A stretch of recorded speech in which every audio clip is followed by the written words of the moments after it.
Olá, alunos da Escola Cidadão Cidadã, sejam todos bem-vindos a mais uma aula de matemática e hoje nós vamos falar um pouco sobre sobre o sistema de numeração romano, tá bom? Aqui eu já coloquei o quadro, tá? Vou fazer uma leitura breve da página 14 para vocês e em seguida eu explico, tá bom? Então, página 14, sistema de numeração romano.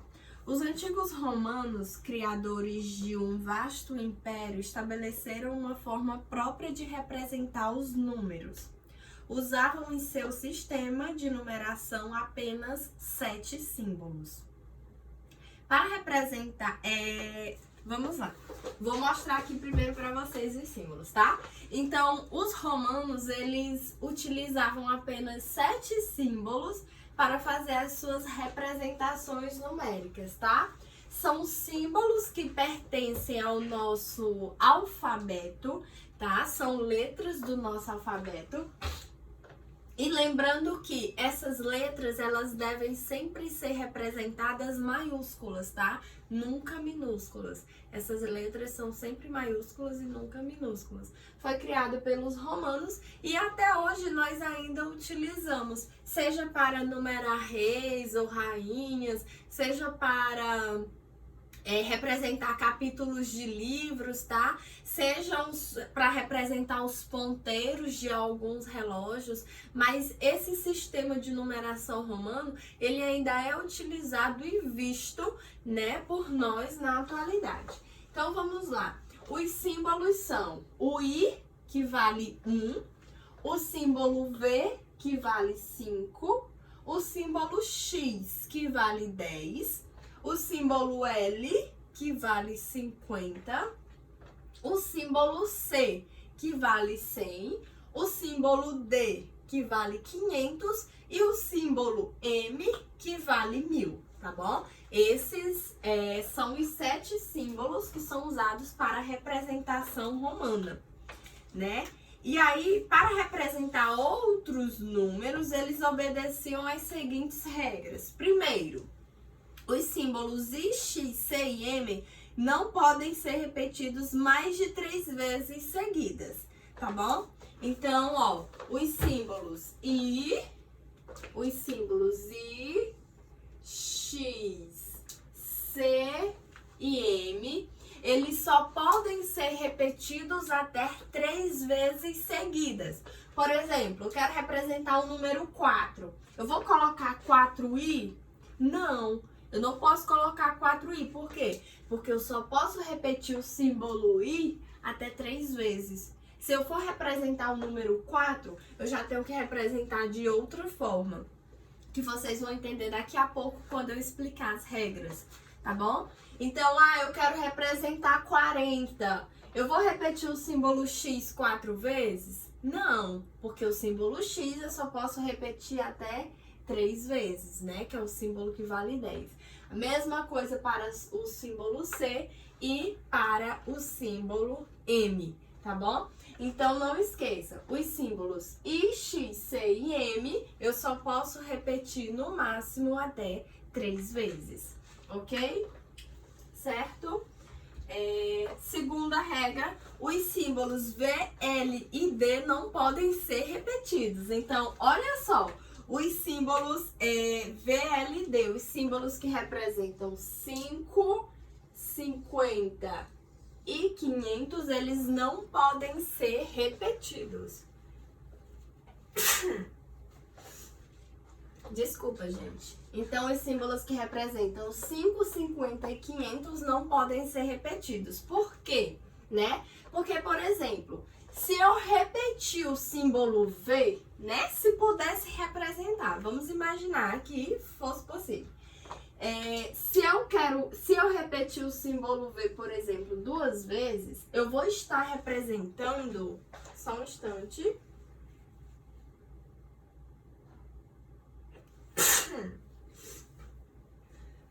Desculpa, gente. Eu vou estar representando, né, V, eu tô representando 5 2 vezes. 5 mais 5 é igual a 10. E eu não preciso representar 10 utilizando dois símbolos vezes. Por quê? Porque eu já tenho um símbolo que representa o número 10, que é o símbolo X. Então não faz sentido eu repetir o símbolo V. A mesma coisa para o símbolo L. Eu preciso repetir o símbolo L duas vezes para representar o número 100?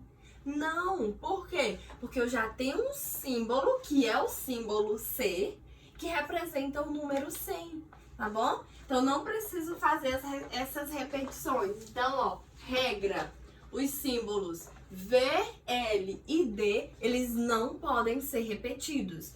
Eu só posso repetir, e no máximo até 3 vezes, tá? Não posso repetir mais de 3 vezes seguidas os símbolos I, X, C e M, tá bom?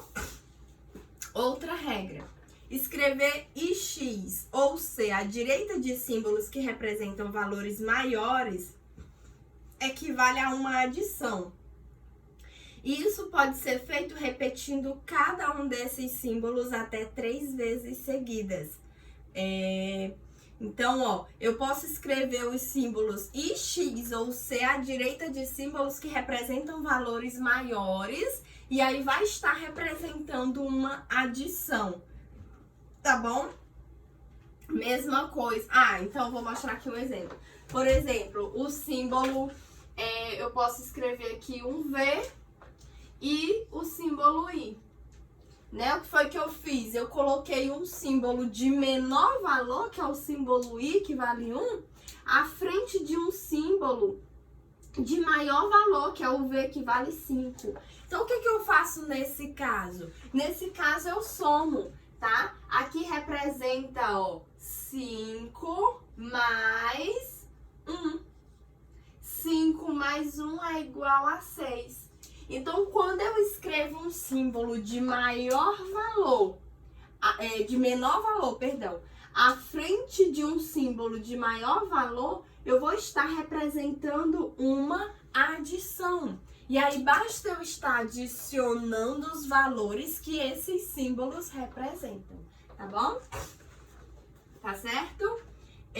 Próxima regra, escrever IX e C à esquerda de símbolos que representam valores maiores equivale a uma subtração.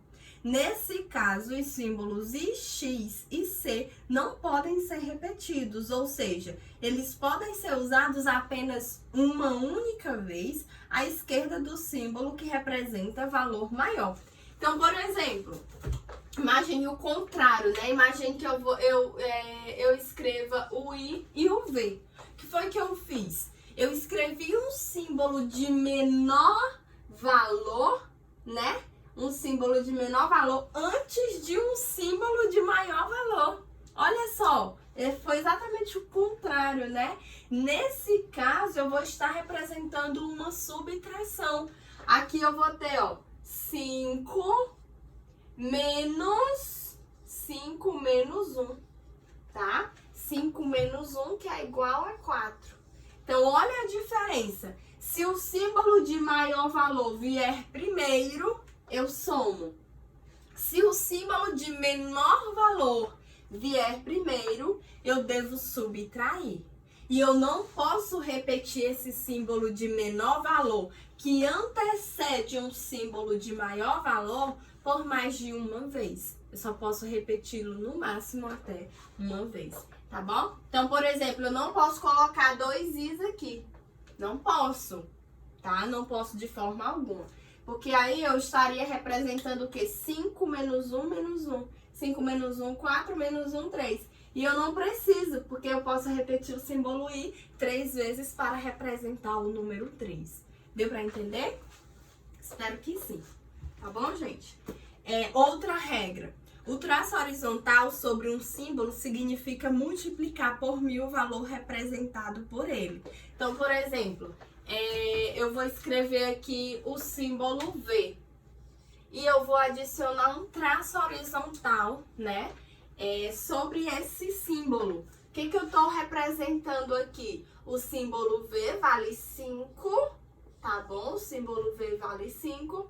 E esse traço representa uma multiplicação por 1000, tá bom? Então, 5 vezes 1000 é igual a 5.000, tá bom? Então, esse V com a barra ou um traço horizontal escrito sobre ele, tá bom? Representa 5.000. Da mesma forma, por exemplo, se eu colocar aqui um X e eu colocar uma barra, um traço horizontal, né? O que eu vou estar representando? Eu vou estar representando 10 vezes 1000. 10 vezes 1000 é igual a 10.000, tá bom? Então, a representação é essa. Não esqueça, tá bom, gente? Certo? A numeração romana foi utilizada até o século XV. A partir daí passou a predominar o sistema de numeração indo-arábico, que é o que nós utilizamos hoje, né, atualmente. No entanto, até hoje observamos símbolos romanos em diversas situações. Veja abaixo alguma delas, que é o relógio, como eu falei no início da aula, Dom Emanuel I, né, para enumerar aí imperadores, reis e rainhas, enfim. E capítulo de livro, tá ok? Certo? Página 16, nós temos o nosso sistema indo-arábicos. Por volta do século V, os índios que habitavam o vale do rio Indo, região onde fica parte do Paquistão e parte da Índia, criaram os símbolos que nós utilizamos atualmente, né? Que são os símbolos que vão de 0 até 9, tá? São os 10 símbolos do nosso sistema. Muito tempo depois, os árabes os aperfeiçoaram e os divulgaram pela Europa. Eles ficaram conhecidos como símbolos indo-arábicos. Desde sua criação, os símbolos indo-arábicos sofreram algumas mudanças em sua apresentação até adquirirem a forma que conhecemos hoje. Observe algumas dessas transformações. Então, aí nós temos as transformações, né, com o passar do tempo. Nós temos Indo, 200 anos depois de Cristo. Temos Indo 600 anos depois de Cristo. Temos o árabe 1600 anos depois de Cristo. Temos árabe na Espanha 1600 anos depois de Cristo. E temos a representação atual, né, que é até bem mais compreensível para nós, tá bom? Página 17. Diversas civilizações desenvolveram os seus próprios sistemas de numeração, cada um com suas próprias regras e diferentes símbolos para representar os números. Alguns são mais complexos, uns já não são mais utilizados, outros continuam em uso até os dias atuais. Observe o quadro abaixo. Aí nós temos algumas representações, tá? Dos egípcios, sumérios, gregos, romanos, árabes. Nesse caso, essa tabela aí é para vocês saberem como era, para vocês saberem entenderem como era representado antes, tá? Antigamente, há muitos anos atrás, até chegar no nosso sistema que nós utilizamos hoje, tá bom? Vale ressaltar que no nosso sistema nós utilizamos os 10 símbolos, como eu já falei para vocês, né? Que são aqueles que vão de 0 até 9. 1, 2, 3, 4, 5, 6, 7, 8 e 9. Com esses 10 símbolos, nós conseguimos escrever a infinidade dos números naturais, ok? Certo? Página 18, os números naturais. Observe. Nossa, quantos peixinhos será que há nessa foto? Nos dias de hoje, quando queremos representar quantidades, utilizamos os chamados números naturais. Vimos que são usados apenas 10 símbolos, os 10 algarismos indo-arábicos para representar qualquer número. Você já conhece a sucessão dos números naturais, né? 0, 1, 2, 3, 4, 15, 16, 17, 25, 26, 27, 28 e assim por diante.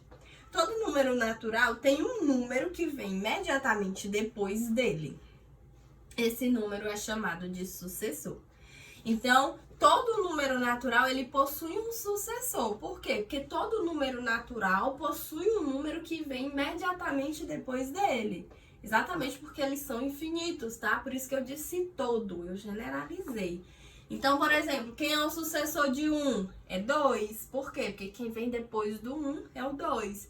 Quem é o sucessor de 5? É o 6. Por quê? Porque o 6 vem imediatamente depois do 5, tá? E assim por diante. Para determinar o sucessor, você pode adicionar 1. Por exemplo, o sucessor de 12 é 13. Por quê? Porque 12 mais 1 é igual a 13, tá? O antecessor é exatamente o contrário, tá? O antecessor é o número que vem imediatamente antes. Então, eu posso dizer que, com exceção do 0, tá? Todo número natural possui um antecessor. Professor, e por que com exceção do 0? Porque o 0 é o único número natural que não possui antecessor, tá? Isso porque eu estou falando dos números naturais. Então, nos números naturais não existe nenhum número que venha antes de 0, tá bom? Então, com exceção do 0, todos os números naturais possuem antecessores, tá bom? Então, o antecessor é o número que vem imediatamente antes do número dado. Para determinar o antecessor, você pode simplesmente subtrair 1. Por exemplo, o antecessor de 3 é o 2. Por quê? Porque 3 menos 1 é igual a 2. O antecessor de 50 é o 49. Por quê? Porque 50 menos 1 é igual a 49. Tá bom? Certo? Espero que vocês tenham compreendido. Um grande beijo no coração de vocês e até o nosso próximo encontro. Tchau, tchau!